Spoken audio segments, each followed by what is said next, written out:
कोने में इतनी भी जगह हो जहां मेरी श्रद्धा बस सके तो मैं अपने आप को बहुत खुशनसीब समझूंगा।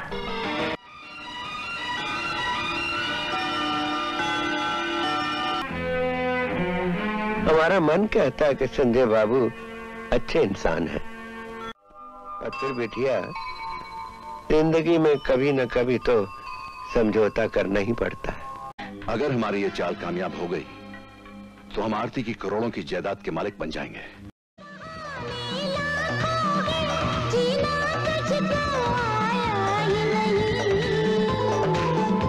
हुआ ये है कि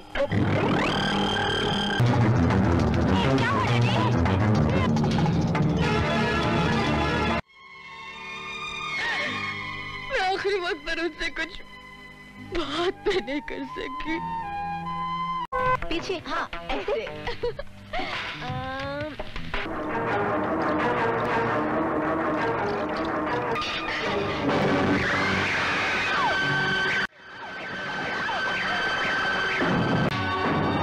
भगवान इतना निर्दयी नहीं है कि मासूम बच्चों से उनकी माँ छीन ले। वो नहीं मर सकती, वो जरूर वापस आएगी। कानून कहता है कि जब तक किसी इंसान की लाश मिल नहीं जाती तब तक उसे मुर्दा नहीं करार दिया जा सकता। अब मेरी इस उजड़ी हुई जिंदगी का एक ही मकसद है, बदला, इंतकाम। क्या मैं आपके सवाल का जवाब बन सकती हूँ? सोते जागते उठते बैठते मैं आप ही की कल्पना करता रहता हूँ। लगता है बस पागल हो जाऊंगा। मैं तुम्हारी मदद करना चाहता हूँ, एक दोस्त के नाते। जिंदगी के जिस रास्ते पर मैं चल पड़ी हूँ उस पर मुझे अकेले ही चलना होगा। और जितने बेराज हम दोनों के बीच में है वो सब मैंने कागज पर लिखकर अपने पास रखे हुए हैं। मैं कसम खाती हूँ तुम्हारे नाना के खून की, उन सब पापियों को उनके एक एक गुनाह की सजा देकर ही रहूंगी।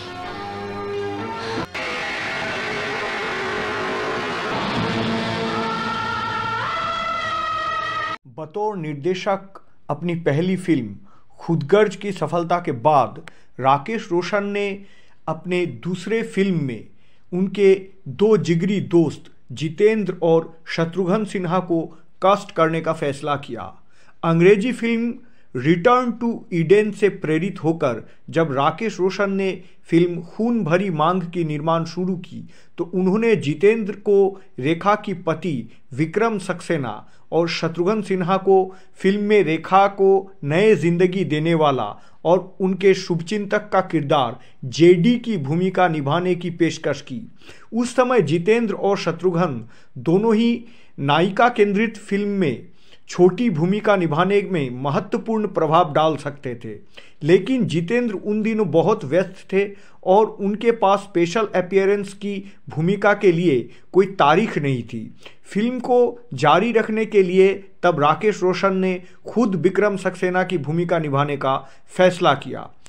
राकेश रोशन ने तिरुपति के मंदिर में मन्नत मांगे थे कि अगर खुदगर्ज सफल होगी तो वो अपना सिर तिरुपति में मुंडवाएंगे। खुदगर्ज के सफलता के बाद राकेश रोशन खून भरी मांग की शूटिंग शुरू करने ही वाले थे, तब उनके पत्नी पिंकी रोशन ने उन्हें यह मन्नत का याद दिलाया। राकेश रोशन ने शूटिंग शुरू करने से पहले तिरुपति मंदिर में अपना सिर मुंडवाए। उस दिन से लेकर आज तक उनका यही लुक उनके ट्रेडमार्क के रूप में लोकप्रिय हो गया है। फिल्म के रीमेक की खबरें 2014-2015 के आसपास सुनने को मिली थी। रेखा की भूमिका निभाने के लिए दीपिका पादुकोण और सोनाक्षी सिन्हा की दिलचस्पी भी थी, लेकिन राकेश रोशन ने 2017 में यह साफ कर दिया कि उन्होंने फिल्म खून भरी मांग की रीमेक का राइट्स या अधिकार किसी को नहीं दिया। मैं कसम खाती हूँ तुम्हारे नाना के खून की, उन सब पापियों को उनके एक एक गुनाह की सजा देकर ही रहूंगी।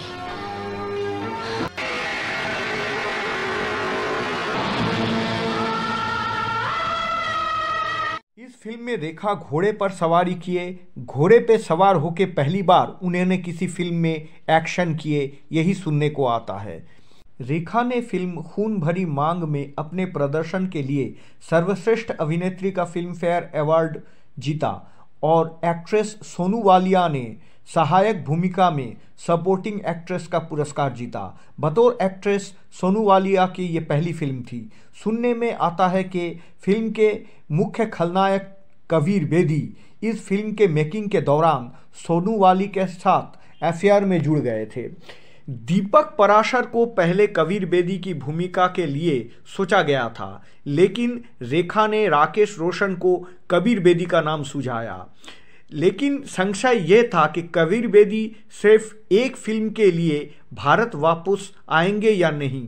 हैरानी की बात थी कि कबीर मान गए थे। कबीर बेदी उस समय बॉलीवुड छोड़कर हॉलीवुड फिल्मों में काम कर रहे थे। 1970 के दशक में उन्होंने बॉलीवुड छोड़ दिया। उनकी आखिरी उल्लेखनीय फिल्म विजय आनंद के निर्देशन में नवकेतन के बैनर तले बुलेट थी, जो 1976 में रिलीज हुई थी। राकेश रोशन और कबीर बेदी ने बुलेट में साथ काम किया।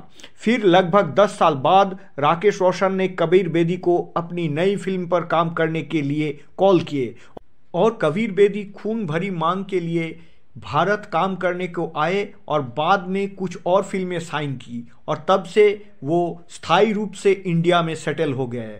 आज कबीर बेदी राकेश रोशन के वजह से ही इंडिया में है।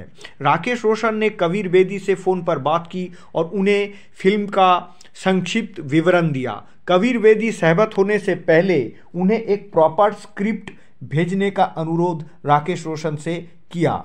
जब कबीर बेदी ने स्क्रिप्ट पढ़ी तो उन्होंने आश्चर्यजनक रूप से इसे पहले रिफ्यूज कर दिया। कबीर बेदी राकेश रोशन से फ़ोन पर संपर्क नहीं कर पाए क्योंकि उस वक्त वो हवाई आइलैंड में थे। कबीर बेदी मैग्नम PI नाम की फिल्म की शूटिंग कर रहे थे और वहाँ एक बड़ी प्राकृतिक वाड़ या नेचुरल कॉलोमेटिव चल रहा था। कबीर बेदी ने सबसे पहले राकेश रोशन को एक टेलीग्राम भेजने का फैसला किया। जब कबीर बेदी आखिरकार कैसे भी करके घर लौटने में कामयाब हुए तो उन्होंने राकेश रोशन को फ़ोन किया और कहा कि उन्हें इस स्क्रिप्ट में कुछ दिक्कत है। बातचीत के बाद राकेश रोशन ने कबीर बेदी के सुझाव को एक्सेप्ट किए और स्क्रिप्ट में कुछ जगह बदलाव या चेंज करने के लिए तैयार हो गए। लेकिन कबीर बेदी के बाकी सुझाव से राकेश रोशन सहमत नहीं थे और वो कुछ अन्य बदलाव स्क्रिप्ट पर नहीं करना चाहते थे। कबीर बेदी ने बाद में राकेश रोशन के फिल्म के प्रति जुनून और रवैये को समझा और इस फिल्म में साइन करने के लिए फैसला किए। लेकिन उन्होंने शर्त के रूप में राकेश रोशन को 3 महीने के अंदर खून भरी मांग को खत्म करने को कहा।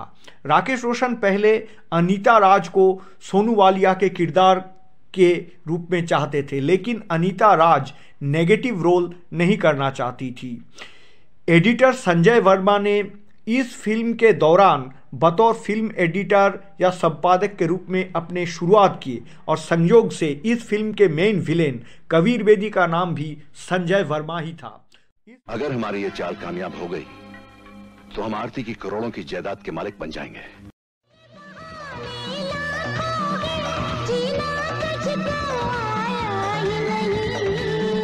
आपके दिल के किसी कोने में इतनी भी जगह हो जहां मेरी श्रद्धा बस सके तो मैं अपने आप को बहुत खुशनसीब समझूंगा।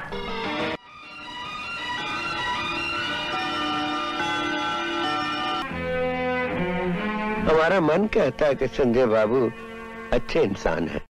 सोनू वालिया के साथ एक गाने और डांस के सीक्वेंस के शूटिंग के बाद रेखा उस सीक्वेंस के कुछ हिस्से को फिर से शूट करना चाहती थी, लेकिन राकेश रोशन राजी नहीं हुए। जब फिल्म रिलीज हुई तो आलोचकों ने रेखा की प्रदर्शन की प्रशंसा तो की, लेकिन गीत और नृत्य विभाजन के संदर्भ में उन्होंने रेखा की पूर्ण शरीर की छवि पर नकारात्मक या नेगेटिव टिप्पणी की। सोनू वालिया को आलोचकों के विचार में अधिक लचीले और सेंसुअस लगा।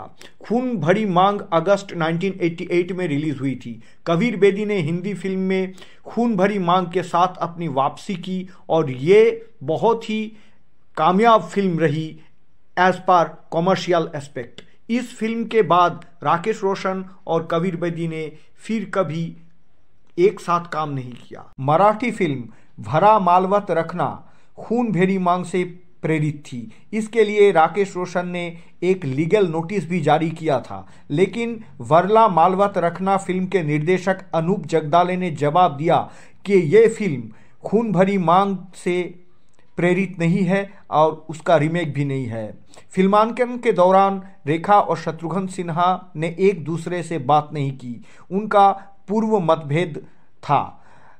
कबीर बेदी ने उनके बीच बात को ठीक करने की कोशिश की, लेकिन वो असफल रहे। उस दौरान राकेश रोशन ने एक नवोदित फिल्म निर्माता के रूप में जल्द ही कुछ अच्छे फिल्म की एक श्रृंखला बनाए थे। इनमें 1987 में खुदगर्ज, 1988 में खून भरी मांग, 1989 में काला बाजार और 1990 में किशन कन्हैया शामिल है।